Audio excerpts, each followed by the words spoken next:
ஒரு பெரிய காட்டில் ஒரு வலிமையான சிங்கம் வாழ்ந்து வந்தது. எல்லா விலங்குகளுக்கும் அரசனாக இருந்தது. ஒரு நாள் சிங்கம் ஒரு மரத்தடியில் ஆழ்ந்த தூக்கத்தில் இருந்தது. அப்போது ஒரு சிறிய எலி விளையாட்டாக ஓடி வந்து சிங்கத்தின் மீது ஏறி இறங்கியது. என்னை தொந்தரவு செய்கிறாயா? உன்னை என்ன செய்கிறேன் பார். ஐயோ, தயவு செய்து என்னை விட்டுவிடுங்கள் சிங்கராஜாவே. நான் உங்களுக்கு ஒரு நாள் உதவி செய்வேன். உன்னை போன்ற சிறியவனால் என்னை போன்ற பெரியவனுக்கு என்ன உதவி செய்ய முடியும்? ஆனாலும் சிங்கம் இரக்கத்துடன் எலியை விட்டுவிட்டது. சில நாட்கள் கழித்து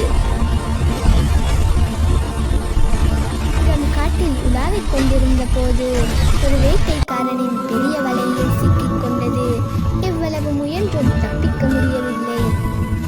அப்போது அந்த சிறிய எலி அங்கு வந்தது. தன் கூர்மையான பற்களால் வலையில் கயிறுகளை ஒவ்வொன்றாக கடித்துக் கொண்டு விட்டது. சிங்கம் விடுதலையானது. நீ சொன்னது போல் என்னை காப்பாற்றினாய். நீதி யாரையும் சிறியவர்கள் என்று இகழாதே.